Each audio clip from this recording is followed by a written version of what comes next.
quando você exercita a reciprocidade, essas respostas, esses inputs que às vezes você está buscando, eles chegam até você como dádiva, como presente. E pessoas que você talvez nunca imaginaria são usadas para trazer essa mensagem para você, para trazer o direcionamento que você estava buscando, a luz para um determinado ponto de escuridão que você estava querendo iluminar para tomar uma decisão. Você tinha uma proposta para fazer para um cliente, você tinha talvez a decisão de contratar uma pessoa com um orçamento talvez um pouco maior, você consultou o fluxo de caixa, ficou na dúvida, e de repente surge a orientação, a forma de fazer isso, e você, uau, baixa a ansiedade, né, e avança. Né? Então isso é muito poderoso. Né? Isso é muito poderoso. E a reciprocidade ela é poderosa. Quer dizer, na medida em que você entrega, faz o over, né? Tira o wow das pessoas, né? Você é presenteado de uma maneira muito poderosa.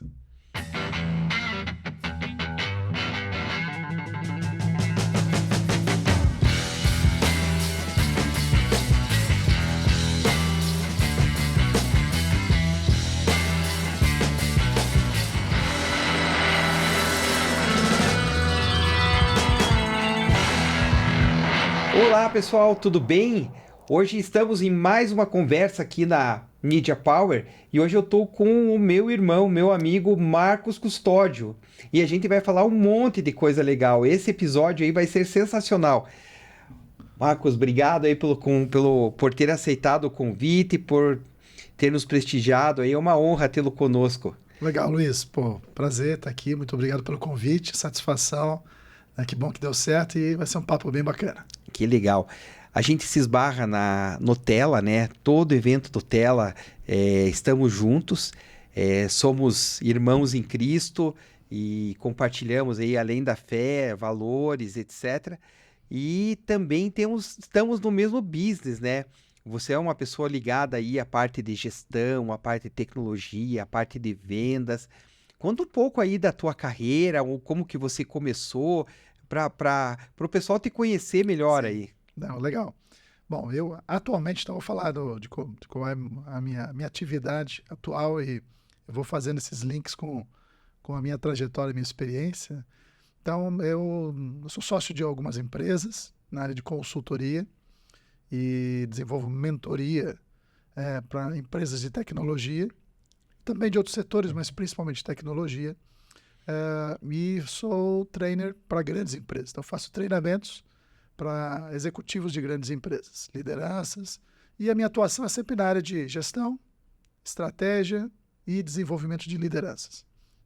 Voltei, inclusive, agora há pouco de Ponta Grossa, desenvolvendo um workshop de liderança para um grupo empresarial bem interessante lá da cidade. Você está num corre um corre enorme, né? Você estava em Pato Branco, perdeu a voz lá em Guarapuava, no frio, né?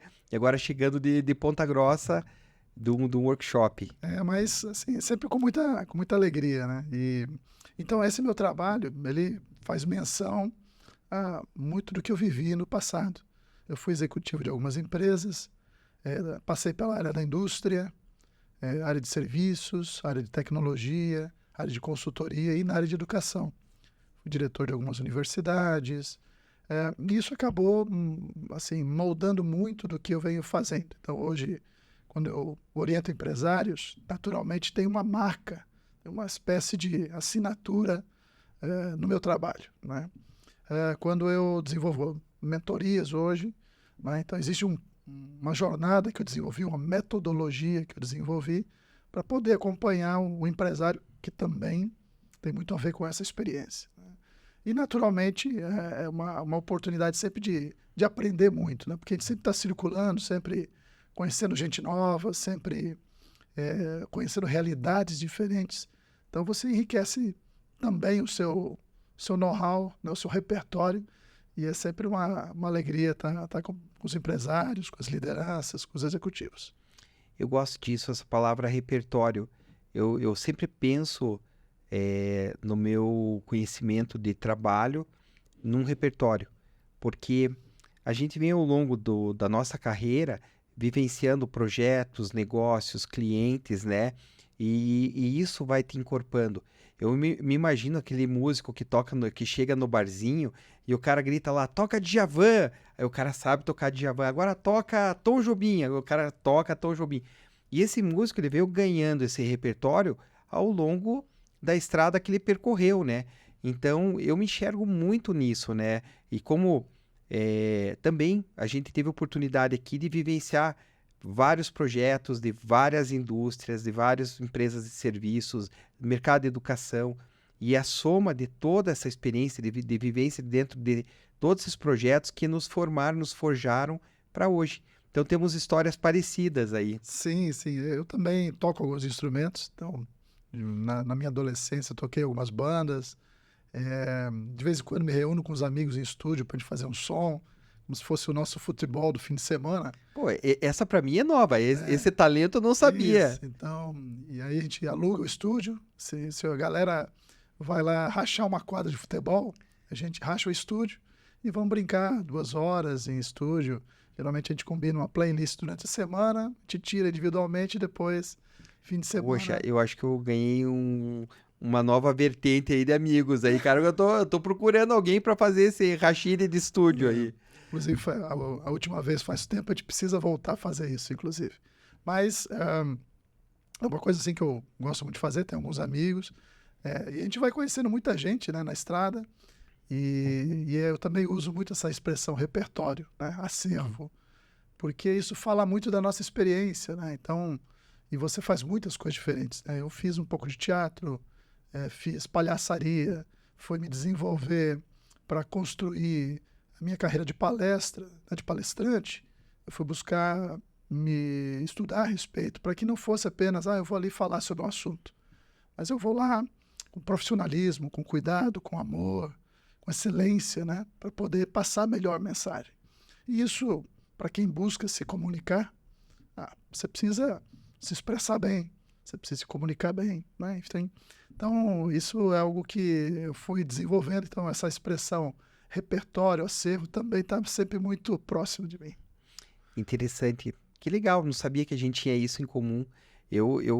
Hoje, quem me conhece e me vê dando aula, palestrando, né, conduzindo reuniões, etc., não imagina que quando eu tinha 15, 16 anos, eu era muito tímido. Muito, muito tímido. Tem um episódio aqui que eu não tinha coragem de pedir ao professor para ir ao banheiro no meio da aula. Eu me apertava, mas eu não tinha coragem de levantar a mão, dizer, posso sair da sala e ir ao banheiro? Então, eu era muito, muito tímido. E a música, quando eu comecei a tocar e ter banda e tocar nos barzinhos, etc., foi a música que me libertou, que virou essa chave, que desbloqueou essa timidez, né? E depois, mais tarde, eu dei aula por muitos anos e eu sempre pensava, eu estou dando aula graças ao fato de eu ter sido músico lá nos meus 20 e poucos anos, né? Eu e o Fábio Júnior, nos 20 e poucos. Uau. Muito bom, muito bom. É meio Lady Lavoisier, né? E na tua experiência, nada se perde, nada se cria, tudo se transforma, né? Tudo se transforma. Eu lembro, uma vez eu fiz um curso curtinho de vinhos. Né? Então, degustar vinho, conhecer vinho, o básico. 4 horas, alguma coisa assim. E em determinado momento, um colega da turma perguntou lá para o professor, como é que você consegue descrever um vinho com tanta propriedade, com tantos detalhes? De onde é que você tira isso? Você consegue ver aqui nessa taça tudo isso? Ele, ao explicar, ele falou que você precisa ter memória olfativa. Você precisa ter repertório, acervo. Ele falou, então, se você vê uma cereja, cheira a cereja. Se você vê uma flor, cheira essa flor. Porque, Sim. na verdade, essa memória, quando você, em algum momento, seus neurônios processam uma sensação, você ativa uma área que traz, Que que reconhece uma memória que você tinha.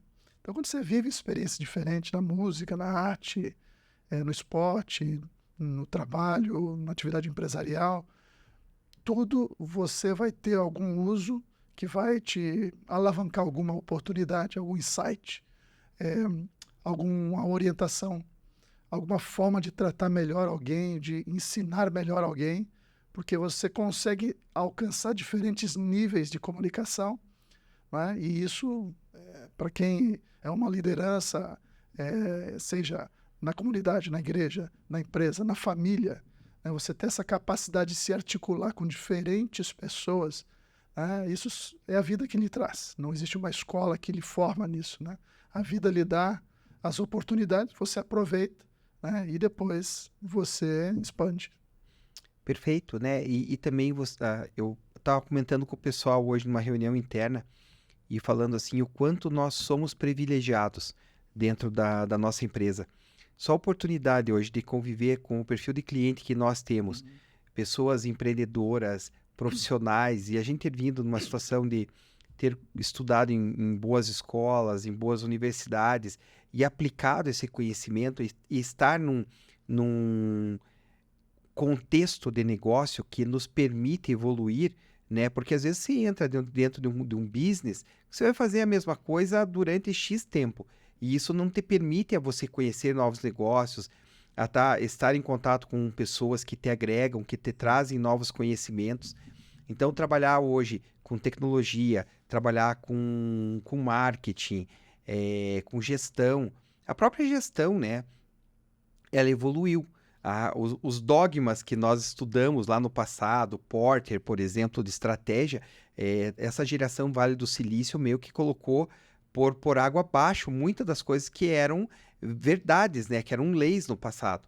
Então, um ambiente muito orgânico, numa aceleração enorme, trazendo outros modelos de negócio e quebrando paradigmas. A gente está até conversando relações de trabalho, formas de vender, formas de se expor, né? Sem dúvida, tem muitos dos ensinamentos do passado que são clássicos. Quer dizer, por mais que surjam novas abordagens, elas sempre bebem na mesma fonte. Mas não há dúvida de que o contexto mudou, e quando o contexto muda, seja global ou local, tudo se modifica. E é preciso que você tenha agilidade para reagir a isso. E hoje, inclusive, muitas pessoas se sentem pressionadas em seus resultados, na sua performance, muito em parte em função de não ter se adequado ainda a essa realidade. E cito, por exemplo, o momento que a gente vive de praticamente serviços on time, né? Você hoje compra um determinado produto, ele possivelmente chega no mesmo dia, né? Você paga uma conta que levava antigamente 2, 3 dias para processar e o sistema dizia, está pago. E em poucos minutos ela já está ok. E as pessoas começaram a assimilar essa realidade e hoje muitas pessoas começaram a perceber que o gargalo do desenvolvimento são as próprias pessoas. Sim. O que antes poderia ser sistema, tecnologia, logística, tudo isso acelerou de tal modo que as pessoas hoje se sentem em muitos momentos elas o gargalo, né? E isso gera um efeito diferente nas relações de consumo e para os empresários, para os executivos, para as grandes lideranças que estão pensando novos modelos.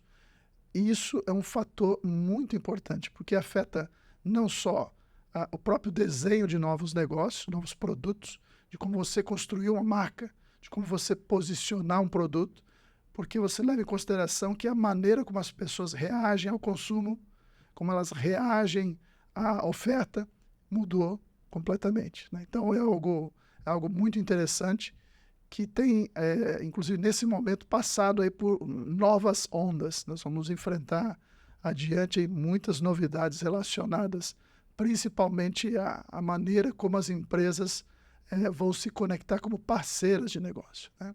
Que muito mais do que a ideia de você criar um grande negócio com várias unidades, com várias verticais, hoje você tem muito mais um conceito que tem se tornado efervescente, que é da empresa hub.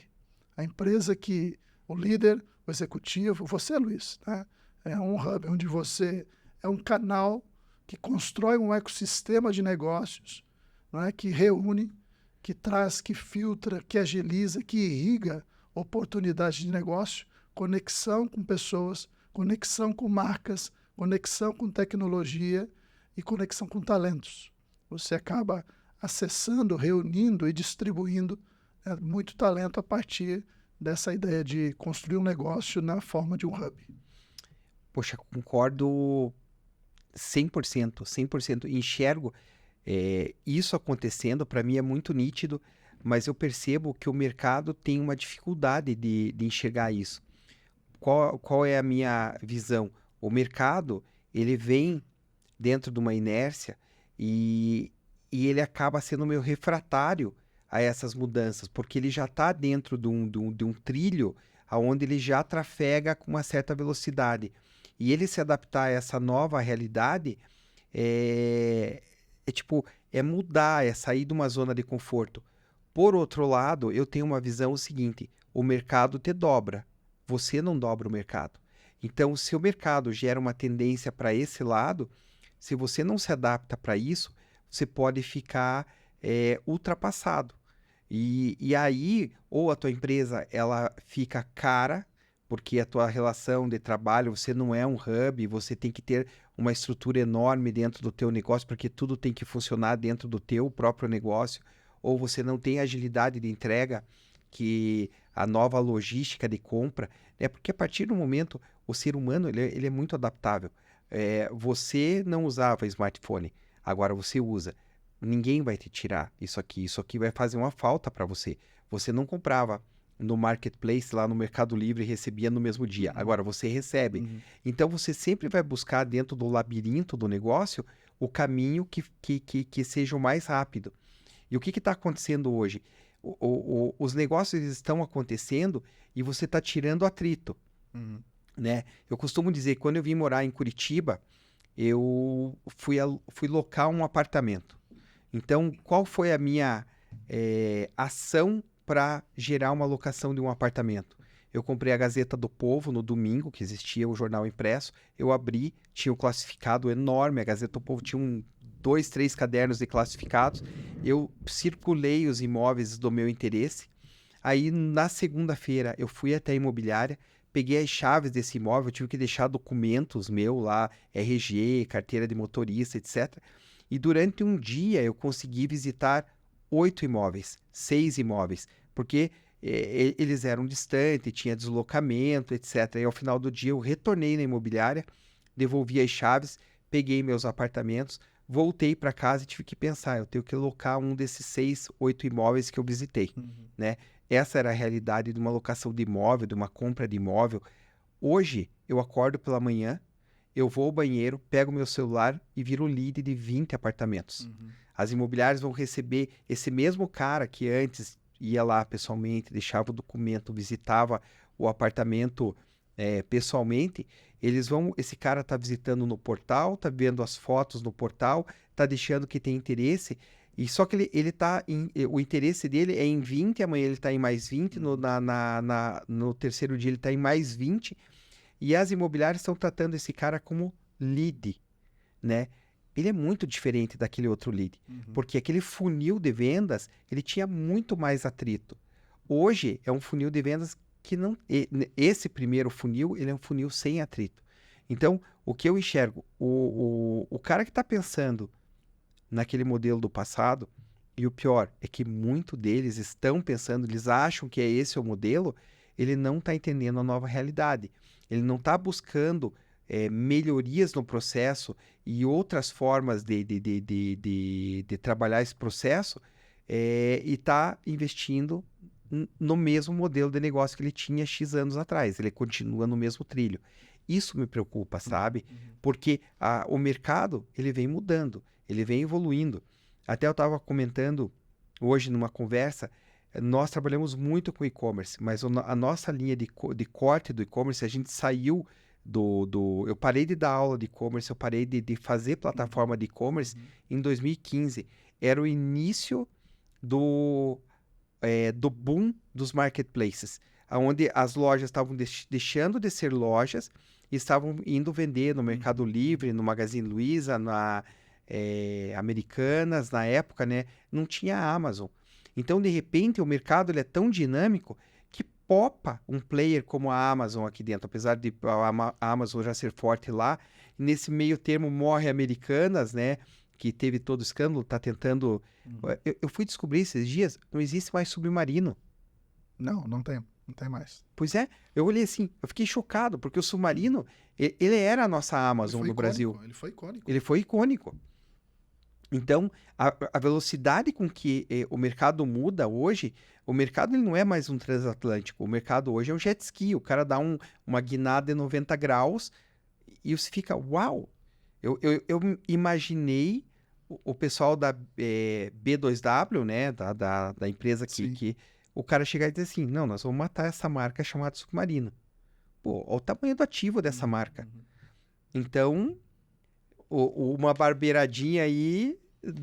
Sim, sem dúvida. Dia desses, um amigo, José Pio Martins, reitor da Universidade Positivo, certa vez convidado para um evento, e publicou dia desses uma frase que eu achei muito inteligente. Ele fala assim, olha, a diferença entre Deus e o mercado é que Deus perdoa. Então... Sensacional. Né? Tinha que sair do Pio essa é boa, hein? Isso, exatamente. Então, foi uma sabedoria, em resumo, numa frase. Né? A diferença entre Deus e o mercado é que Deus perdoa. E de fato, né? Muitas empresas hoje, na verdade, isso acaba sendo um reflexo das camadas de adoção. Né? Você tem algumas pessoas que já antecipam determinadas tendências e saem muito cedo. Algumas experimentam, testam, às vezes até erram no time, porque lançou antes, na verdade, do conceito estar pronto. Né? Mas tem muita gente que está saindo agora, tem gente que está querendo começar a fazer marketing digital agora, tem muita gente que está querendo lançar o seu marketplace agora, quer dizer, e ainda com um afã, com uma garra, com um desejo muito grande de lançar algo novo. Mas a gente sabe que talvez isso vai ter uma cauda mais curta, né? Exatamente porque começou depois. Isso é uma questão inevitável da capacidade de visão, né, dos seus próprios idealizadores, né, do executivo, do empreendedor. E é exatamente por isso que hoje muitos investidores eles têm buscado, né, e assim, observado com muito cuidado a possibilidade de contar com executivos. Ao invés de ele próprio assumir essa função de confundir ele investidor e ele o executivo, de poder trazer maior agilidade nesse processo de desenho de um modelo e de gestão de um modelo de negócios. Então você tem a figura muito clara de quem investe, apoia e suporta, e daquele executivo que ele está imerso em determinado segmento, que ele está conectado, né, com os players com que de alguma maneira vão se conversar nesse mercado, e isso traz uma possibilidade de ganhar tração no lugar de ter atrito, de fazer um soft landing naquele mercado, sem ter a preocupação de será que esse é o momento ou não, porque ele está seguro do plano que estabeleceu. E essa separação de papéis, hoje, fica muito mais evidente, inclusive em pequenas empresas, quando você tem hoje já startups que aprendem desde cedo que o processo de maturidade passa por você logo nos primeiros meses ou períodos de existência, você ter um conselho, de você ter pessoas que vão te ajudar a pensar, né, e dar senioridade, te dar base, te dar repertório, a gente falava sobre repertório, te dar orientação sobre como se conduzir na implementação de uma estratégia. Porque o executivo, porque a pessoa que está ali na frente, vendendo, promovendo, desenvolvendo, criando, né, ela tem na mente um desejo muito grande de fazer acontecer. E isso dá velocidade, isso dá atração, mas o descuido pode gerar atrito.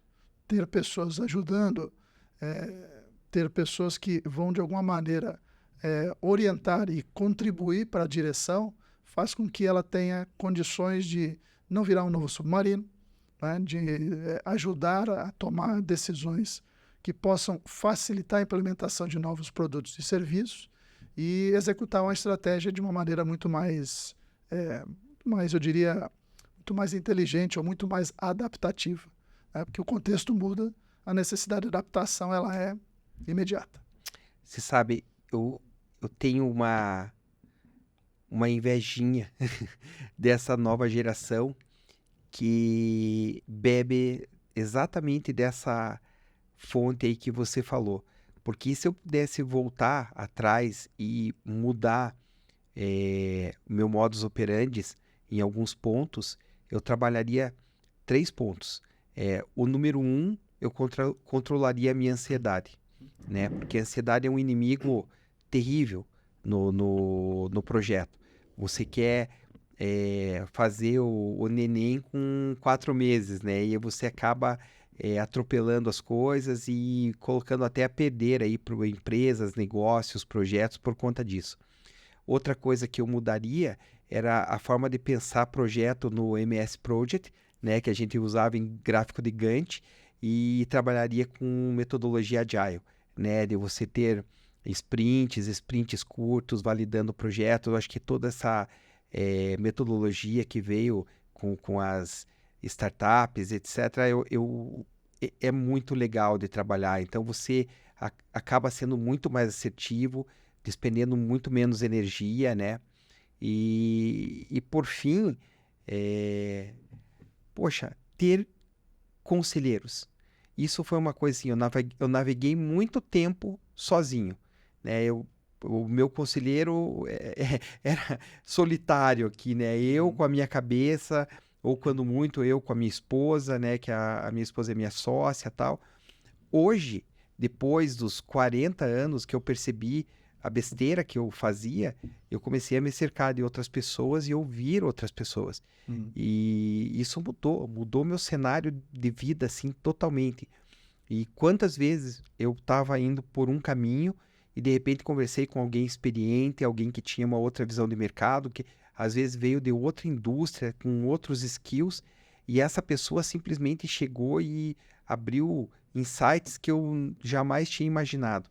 Então hoje, qualquer projeto que eu faço, eu sempre busco pessoas para estarem ao meu lado, para poder trocar, e por outro lado também, assim como na vida você sempre tem que dar antes de receber, né? Eu também estou sempre aberto para as pessoas que me procuram para eu poder participar, dizer assim, olha, eu fiz isso, eu vivi isso, deu certo, deu errado. Eu compartilho experiência, a pessoa depois ela filtra e aproveita o que ela tira de bom disso, né? A reciprocidade ela é muito sábia, né? E é muito poderosa, né? E a gente começou a viver muito mais isso ao consumir o digital, quando a gente começou a ver assim, puxa, eventos gratuitos que no final vende um curso, evento gratuito que no final vende um workshop, que vende alguma coisa, porque alguém em determinado momento viu que cientificamente isso funciona, algo que desde que a humanidade contemporânea, né, passou a se estudar como processos psíquicos, psicológicos, descobriu como a reciprocidade ela é poderosa, como isso gera afeto, isso gera proximidade entre as pessoas e esse senso de querer estar junto. E aí, né, muitos começaram a incorporar nos seus modelos de atuação, inclusive de negócios, de venda, porque de fato isso funciona. Eu penso que quando você está à frente de um negócio, e como eu faço mentoria para vários negócios de pequeno e médio porte que estão em processos de mudar de patamar. Eu desenvolvi um método de mentoria que chama Jornada de Resultados com Propósito, que é uma jornada de 7 etapas em que eu acompanho, né, os líderes, os executivos, a equipe de gestão de uma empresa, acompanhando durante todos esses 7 passos que termina na sustentação do crescimento. E uma das grandes questões que são tratadas logo no início é a solidão de quem cria o negócio. Do empreendedor. Do empreendedor, né? Às vezes ele tem ali um grupo já de seus 20, 30 pessoas, mas ele, na ponta da hierarquia, né, no topo da pirâmide do negócio dele, aí no negócio pequeno, ele se vê solitário de trocar suas dúvidas, de trocar sobre as suas ansiedades, de trocar sobre, dadas as alternativas que eu tenho para tomar decisão, qual aquela que... Até as suas soberbas, né? As Às suas vezes soberbas. você tem vergonha de expor a tua deficiência, a tua limitação, né? Isso. Principalmente, eu diria assim que, de tudo isso, principalmente de reconhecer que você tem pontos cegos, de que Sim. você... e tudo bem, né? Todos temos nossos pontos cegos. O fato é que, quando você está na solidão do topo da pirâmide, seja um pequeno negócio ou grande, você fica menos encorajado a trocar isso com talvez o seu gerente, ou seu coordenador, ou analista, ou secretária, com o receio de demonstrar suas fragilidades e dizer, olha, será que vão duvidar da minha competência por estar perguntando esse tipo de pergunta, tirando Você essa sabe, dúvida? eu vindo do marketing, eu sempre tento embalar isso aí da melhor maneira, né? Então, o meu discurso é assim, eu levando para o lado positivo, eu digo que o cara tem um superpoder, né? Então, o superpoder dele, às vezes, é o marketing, às vezes é o financeiro, às vezes é a visão de logística, às vezes é a visão comercial, né? Então, esse ponto cego talvez seja a criptonita dele, né? Sim, É o sim, ponto aonde ele tem que buscar, pô, como que eu blindo esse ponto cego? isso. E quando eu trabalho desenvolvimento de lideranças, inclusive, com método, né, eu ajudo ele a olhar o seguinte, ó, você tem aqui essas suas fortalezas, suas valências, você tem os seus pontos fracos, sua criptonita que está dentro desse quadrante aqui. E existe um jeito de você, como é que a gente aproveita um pelo outro. Nessa metodologia, tem a metodologia abre coração, né? Tem Porque você sempre. tem que fazer o cara abrir isso aí. Esse é um dos pontos cruciais, né? Porque se ele não abre, também ele não sabe, né? Sim, eu já tenho um jeitinho de chegar lá, né? Já tenho um jeitinho de chegar lá, mas com método. Então funciona super bem. Mas eu coloquei esse ponto porque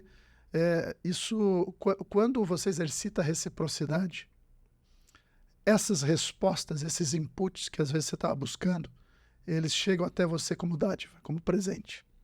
Verdade. Não é?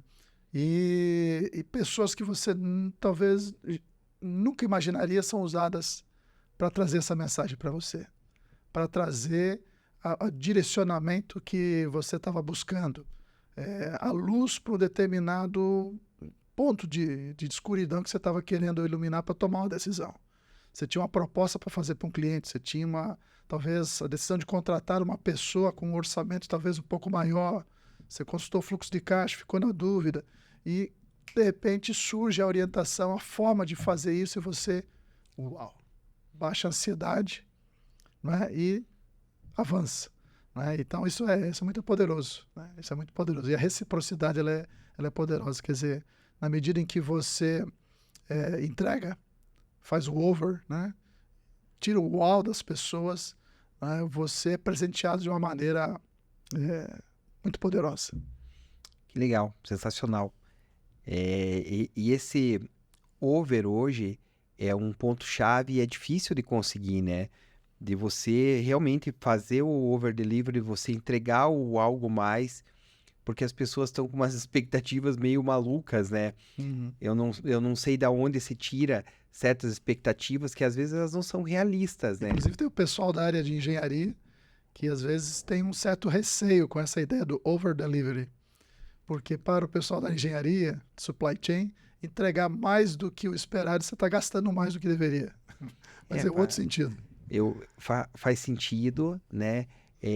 Para o pessoal de vendas também é uma dificuldade esse over delivery, né? Eu sempre falo, poxa, o vendedor ele está numa posição cruel, porque ele precisa performar, ele precisa vender.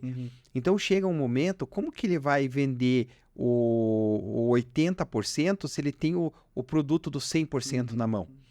Então, no final, quando ele viu, ele vendeu 120 e ele dá o contrário do over delivery, né? Ele deveria vender o 80 para entregar o 100 e ele vendeu o 120 que ele não tem capacidade de entregar, né?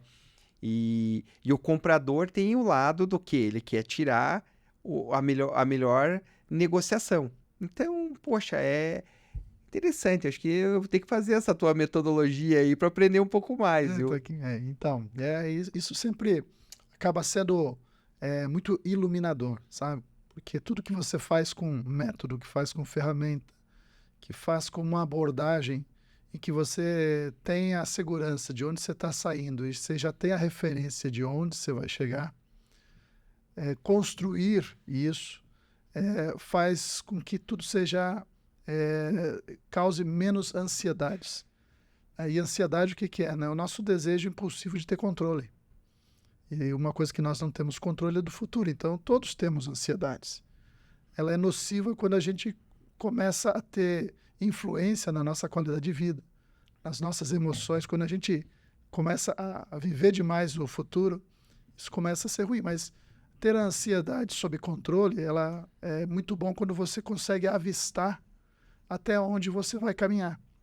E às vezes, exemplo do que a gente dirige um carro, se você vai viajar à noite, você não precisa que o seu farol tenha a capacidade de iluminar 1 quilômetro adiante. Basta que ilumine os 300 metros adiante, que é possível que você dirija. Enquanto você se mantém em movimento, a sua visão vai se ampliando. Quando você passa por um processo... Gostei do comparativo. Não é? Quando você passa por um processo de acompanhamento técnico, metodológico, uma mentoria, como eu assim chamo, você vai avistando sempre os 300 metros, que é o suficiente para manter a ansiedade sob controle. Mas isso é complexo, sabe? Eu passei recentemente uma situação onde o que eu percebi, né? Projeto legal, empresa legal, pessoas altamente capacitadas, mas um nível de ansiedade lá em cima. E um nível de entendimento entre as pessoas que participam do projeto. Porque quando você está hoje num contexto onde você tem engenheiros, pessoal do marketing, pessoal do financeiro, pessoal da logística, são mindsets muito diferentes. Muito. Né? Você acabou de pegar, eu entendo perfeitamente, claro que pro engenheiro, onde ele está com o físico, com a matéria-prima que ele vai produzir, toda essa história do over-delivery exige mais recursos, exige mais custos, exige mais estrutura, acaba que você acaba mexendo em toda a matriz de preço e de funcionamento do negócio. Então, voltando aqui a esse raciocínio, você tem pessoas com vários perfis, com vários mindsets e que se comunicam diferentemente. E dependendo de onde você aperta o parafuso e a intensidade que você aperta por conta da tua ansiedade, você espana esse parafuso. E às vezes a tua ansiedade vira um grande inimigo dentro desse processo, porque ele acaba gerando um atrito grande aqui, uma discussão entre equipe que não seria necessária, né? A temperatura subindo, você criando um ambiente de trabalho negativo, e esse ambiente negativo você produz menos, você acaba não performando. Então, o equilíbrio de todo esse processo, trabalhar melhor esse sprint do farol iluminando 300 metros, não 1 quilômetro, entendendo que a ansiedade é você viver no futuro e não viver no presente. Então, esses 300 metros sempre bem feito, eu acho que eles vão te dar uma entrega muito melhor do que você pensar a muito médio e longo prazo. Né? Por exemplo, o meu cliente ele reclamava, eu não vejo o planejamento. Eu sempre estava falando, não, mas nós estamos nesse sprint. Mas ele queria ver aquilo explodido por um período muito longo. Eu falei, não, cara, a gente tá ok. Não, e aquela história, né? Qual é a quantidade de chantilly que você coloca no café para o cappuccino ficar gostoso? Sim. Porque se você colocar muito chantilly naquele café, ele não vai ser mais café, ele vai ser um chantilly com toque de café, vai ficar um negócio gorduroso, etc. Então, você saber qual que é a medida disso, né? Porque as coisas, elas vão gradativamente sendo formadas. Nós estávamos conversando aqui sobre percepções de marca, né? Aí eu falei com o Felipe, Felipe, me diga uma marca que você, quando fala, essa marca é legal para ti. Ele falou Giorgio Armani. Eu falei, uau, mas assim, cara, o que da Giorgio Armani, né? Porque Giorgio Armani, sim. Quando ele falou em Giorgio Armani, eu pensei num paletó da Giorgio Armani. Sim. Já enxerguei... Foi a imagem que me veio agora. Né? Enxerguei o Kaká o jogador, que ele era garoto propaganda, né? Cheguei o Kaká de paletó. E ele falou do perfume do Giorgio Armani. Você veja, nós falamos de uma marca, percepções diferentes, né? E eu falei para ele assim, cara, a marca, ela se constrói ao longo de um tempo enorme. Por exemplo, você chega hoje, qual que é a tua percepção da Rolex? O boom da marca Rolex, ele deu quando uma nadadora, ela atravessou o Canal da Mancha nadando, foi a primeira nadadora que atravessou o Canal da Mancha nadando com um Rolex no punho. E ela chegou viva lá e o Rolex funcionando. E depois disso ela vem se construindo. Você vê lá no torneio de Wimbledon, no torneio de tênis, né? Todas as comunicações com Rolex e tal. E você não percebe que isso está entrando no teu subconsciente ao longo da vida, né? E por isso você constrói uma marca forte na cabeça. Então as coisas elas têm que ser compassadas. A ansiedade é um inimigo. Sim, sim. E isso se confirma, inclusive, quando a gente, que é muito do meu universo, um ambiente de alta performance. Né? Uma das coisas que, entre várias, mas uma das coisas que tem muito a ver com essa de enxergar os próximos 300 metros é que o profissional, assim como o atleta, né, ele alcança a alta performance, ele habita no nível da alta performance na medida que ele tem foco concentrado. Então, ao invés de repente, eu querer avistar toda a jornada e ter clareza e essa sensação de controle que eu já sei que não tenho, foco nos 300 metros que o meu farol consegue avistar. E esse esforço concentrado me permite ter uma performance melhor. E, naturalmente, poder fazer com que todo mundo, toda a equipe, como você falou há pouco, o engenheiro, o cara do financeiro, do marketing, do compras, do RH, avistem a mesma coisa. Muitas pequenas empresas, elas vivem, e você seguramente tem percebido, muitos empresários que frequentam aqui a agência, que você está conectado, reclamam, por exemplo, de turnover.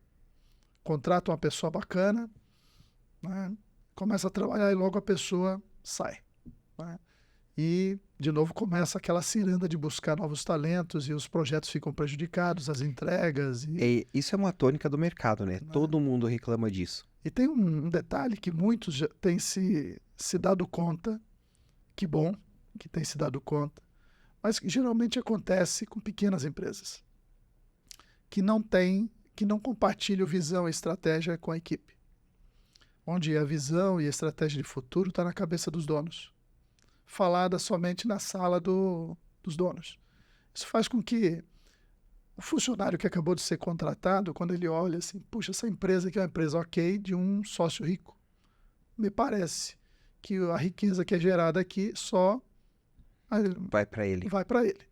E ele começa a pensar assim, puxa, para onde essa empresa vai? Ninguém me falou. Será que eu consigo comprar uma geladeira em prestações e consigo estar nesse trabalho? A empresa existirá até terminar de pagar a minha geladeira. Ele não tem nenhuma visão, nenhum senso de continuidade, de prosperidade, porque simplesmente não houve um momento de diálogo, de compartilhar a visão. Olha, está vendo aquele futuro ali? É lá que eu gostaria de chegar. É por isso que eu contratei você. Gostaria que você me ajudasse a chegar lá, nos ajudasse a chegar lá.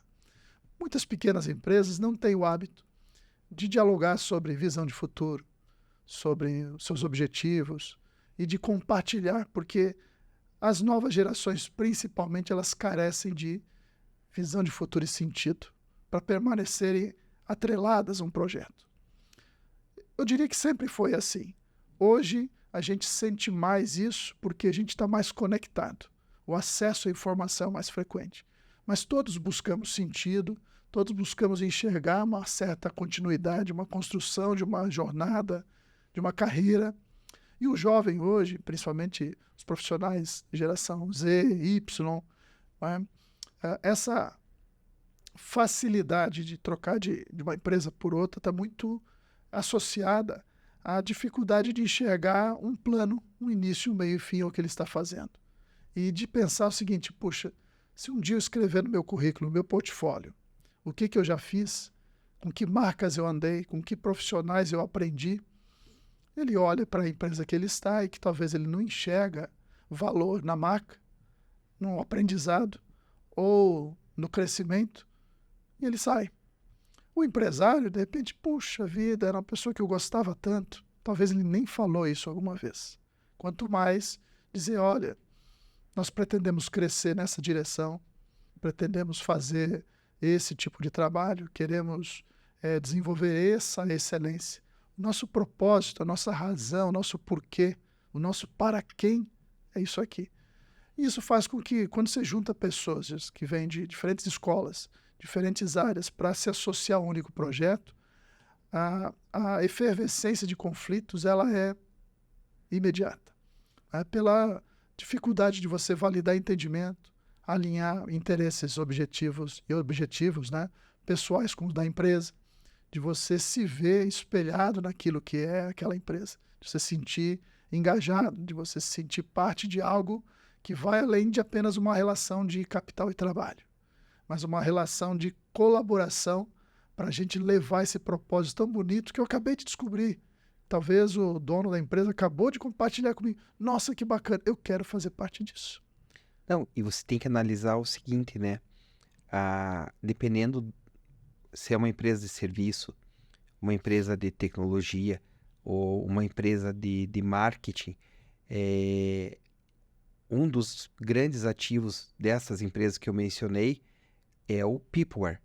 São as pessoas, né? Porque hoje você aluga uma sala, você compra computadores, isso não é um investimento, diferente de uma indústria que você precisa uma super máquina tal, com um grande investimento e vai colocar um operador dessa máquina ganhando um valor baixo, né? O ativo é a máquina, não é o operador, né?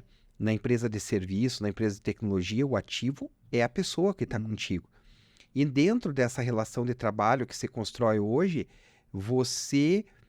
essa figura do empregador, do hub, do que seja, ela mudou a distância de uma pessoa para outra, ela é menor. E eu acho isso muito legal, inclusive. Eu acho que essa distância ser menor é a possibilidade de você ter uma distribuição homogênea de resultado, de você criar uma sociedade mais justa, né? E a gente sente isso, por exemplo, até na prestação de serviço hoje, a mulher que limpa a tua casa, o cara que lava teu carro, o cara que corta o cabelo. Antigamente você pagava R$10 e cortava o cabelo, hoje você paga já um valor maior, né? Montar uma barbearia não é um mau negócio. Sim. Então, moral da história, realmente você precisa criar esse alinhamento, porque onde não há alinhamento, né, isso é bíblico, né? Onde casa dividida não prospera. Isso. Né? Você precisa criar um alinhamento para que as pessoas estejam olhando para o mesmo ponto, para o mesmo foco, mas aí vem vários desafios, né? Muitos. Gerações diferentes, por exemplo, eu me comunico aqui, eu tô com 52 anos, o meu staff, ele gira aqui na casa dos 30 e na casa dos 20 e mais aqui, não tão novos, mas são gerações muito diferentes. Eu já tô numa fase aqui que eu comento, poxa, vocês viram tal case? As pessoas nem sabem que aquela empresa existiu, ela já não existe mais, né? Se eu for falar de propaganda, você viu lá a propaganda do Fernandinho da camisa? Não, os caras não viram. Você viu a propaganda da Laleli patinadora? Não viram. Então, os meus exemplos hoje, eu tenho que pegar e escolher exemplos mais recentes, porque a minha equipe já viveu outro tipo de informação. Hoje, inclusive, eu estava em Ponta Grossa fazendo pela manhã um workshop numa da empresa associada a John Deere. E aí, então, me foi orientado, você não pode usar a palavra case. Case New Holland. Case New Holland. Então, quando eu apresentava exemplos, eu tinha que me policiar, porque no automático eu costumo falar case. Então, eu tenho aqui um caso para mostrar para vocês, porque não podia falar para o alinhamento cultural. Isso é uma grande besteira, né? Mas isso que você falou, inclusive, a gente faz isso, claro, em função do meu trabalho eu faço isso de forma sistemática.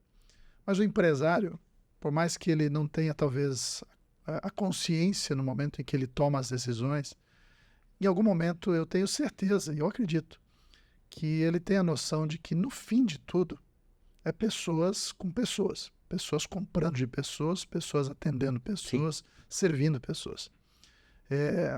E muitos têm ganhado não só consciência a respeito disso, mas têm usado de forma intencional essa sabedoria. Eu tenho acompanhado muitas empresas, principalmente no redesenho de área comercial, na reestruturação de máquina de vendas. É um trabalho que eu tenho feito muito frequentemente agora, é começar máquinas de venda do zero, né? Construir, contratar, formatar e tal.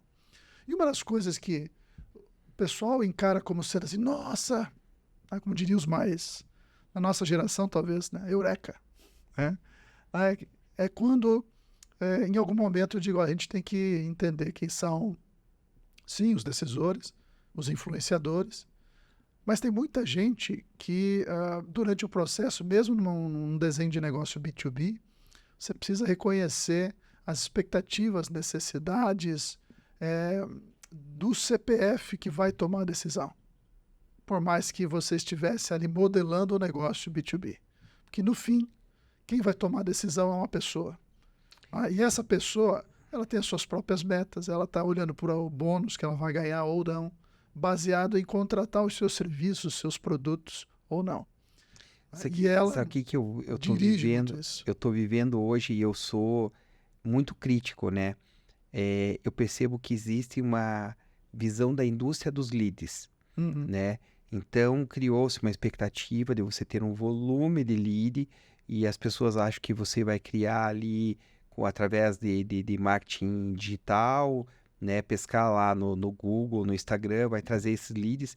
E eu falo assim, gente, não é o volume, é a qualidade do teu lead. Sim. E não é a quantidade de contatos que você vai fazer, mas é o trabalho que a tua equipe de vendas tem que fazer para conhecer o perfil do cliente que ela vai atender, para ela ter assertividade nessa venda.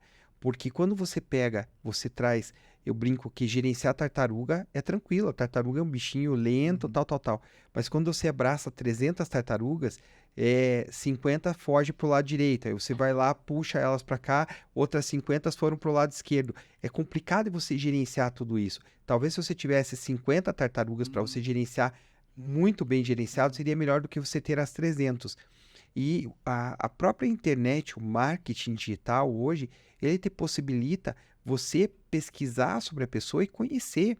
E você encontrar dentro de técnica de vendas, aonde você cria empatia com essa pessoa e você ser mais assertivo. Sim. Né? Então você fica gastando no teu CPL, no teu custo por lead, mas no final o teu CAC ele é muito maior do que você gerar um CPL mais alto no início, você vai diminuir no teu custo de aquisição lá na ponta. E é um pouco cultural, né? Você parar porque a quantidade não é a qualidade. Isso tem pego muita gente desprevenida quando faz projetos cuja base ela não tem planejamento, é toda pautada em tráfego pago, né? Em que ela acredita que alguma métrica venha a funcionar, que algum criativo vai dar certo e que talvez alguma experiência de alguém que de X leads, um X% eu consigo converter, vai dar certo. Isso tem feito com que, inclusive, não sei se você provavelmente já tem sentido isso, como tem sido difícil você contratar, não pelo valor, mas pela disponibilidade dos profissionais que podem lhe auxiliar com o tráfego pago, porque está todo mundo super demandado, né? Super demandado. E em função de muitas empresas que, não sabendo mais o que fazer, minha última cartada é tentar, de alguma maneira, encher o meu carrinho de lead aqui, para ver se eu tenho alguma chance de converter alguma coisa do que chega para mim. Eu sou bem crítico em relação ao que está acontecendo hoje, sabe? Porque eu vejo... E eu falo isso justamente com esse tom, né? Eu sou realmente assim, muito crítico, mas eu tenho percebido isso e eu visito muita gente que ainda tem essa prática. Aqueles que eu consigo já fazer algum tipo de intervenção, a gente rever esse processo de fazer de forma mais inteligente e mais assertiva, né? E tem funcionado muito bem. Mas tem muita gente que, no desespero ou por qualquer outra razão, ainda tem ficado cego nesse ponto. Não, eu vejo assim, quem está ganhando dinheiro com toda essa história são esses gurus de marketing que estão vendendo esses cursos de formação de profissionais de tráfego pago. Então, esse cara chega, faz um curso como esse e ele vai para o mercado. Mas o repertório dele, que nós conversamos anteriormente, é um repertório curto. Ele é um repertório baseado no curso que ele fez de tráfego pago. Isso. E ele vai vender o que esse guru vendeu para ele, que ele é exitoso, que ele vai gerar sucesso, que ele vai gerar um monte de lead, que ele não tem essa noção do funcionamento do resto da cadeia. E ele vai trazer alguns leads, sim, mas a qualidade desse lead, o objetivo daquilo talvez não seja aquilo. Porque qual que é a lógica hoje? Como que você vai pegar uma receita de bolo e vai usar essa mesma receita para preparar vários pratos diferentes? Cada negócio tem suas particularidades, tem suas idiosincrasias, tem o seu mercado. Por exemplo, se muda uma variável, se a empresa está funcionando no estado de São Paulo, na cidade de São Paulo, ela tem um funcionamento. Se ela está funcionando em Curitiba, ela já tem outro funcionamento totalmente diferente. Você entender a realidade do mercado, ele é necessário. Então, você não vai pegar a mesma receita de bolo, é o mesmo business, mas em mercados diferentes. Ou eu estou vendendo o mesmo produto para público diferente. Eu posicionei o meu produto, eu estou vendendo aqui o meu búfalozinho, que ele é um búfalo super mega e ele custa R$500. Mas eu posso vender ele ali na Praça Rui Barbosa por R$5 na banca do camelô. Então, tudo é uma questão de posicionamento. Você entender o estratégico que está por trás, você entender o modus operandi e montar esse plano, que existe uma sofisticação disso aí, né? Um entendimento maior do que simplesmente o curso de tráfego pago que o guru vendeu para o cara. Isso me irrita profundamente. E o pior de tudo, eu não critico as pessoas que estão se posicionando nisso e que vão se construir profissionalmente, porque ela vai adquirir o repertório ao longo do tempo. Mas eu sou crítico de quem contrata e acredita nesse milagre. Sim. Né? É o cara que está comprando o tônico rejuvenescedor, que vai nascer cabelo, que vai... Para mim é a mesma sensação parecida. E às vezes o cara tem uma Ferrari e dá para o barbeiro pilotar, né? O negócio não vai ser positivo. Sim. Eu sempre tenho uma situação que eu costumo acompanhar sempre. Costuma ocorrer com alguma frequência. Às vezes você tem ali uma decisão para tomar, você está reunido com a sua equipe, e você muitas vezes não tem dados, não tem relatórios, não tem processos. As coisas são feitas talvez de uma maneira muito de momento. É uma maneira Zeca Pagodinho, né? Deixa a vida me levar. Exatamente. E quando isso acontece, na ponta ocorre um efeito que alguém toma a decisão por você. Se você não se preparou, se você não tem meios para tomar a decisão, alguém vai tomar a decisão para você. No desespero de fluxo de caixa, de pagar as contas, de tentar fazer dinheiro, muitas vezes a pessoa vai se deixar levar por receitas prontas que parecem que vai resolver, trazidas por um influencer, por um vendedor de produto digital, alguma coisa assim. Em grandes companhias isso também acontece. Quando projetos estão sendo desenhados para atender uma determinada demanda, nem sempre é o mundo ideal. E às vezes faltam dados, faltam processos, não há devida qualidade para o projeto. E, em geral, em grandes empresas, também alguém toma a decisão por quem não se preparou. Geralmente é quem exerce poder, aquele que é mais persuasivo, aquele que vende mais o seu direcionamento. Quando é uma pequena empresa, em geral, né, isso é muito em função da demanda da pressão do caixa. Né? Mas olhar para esse aspecto de se preparar para a decisão, seja de uma grande ou de uma pequena empresa, é essencial. Né? E isso é algo que não se fazendo, né, que é aquela história de muitos querem o resultado, mas não quer pagar o preço do processo. Né? Você quer ter o resultado de ter um corpo legal, mas não quer fazer, talvez, atividade física.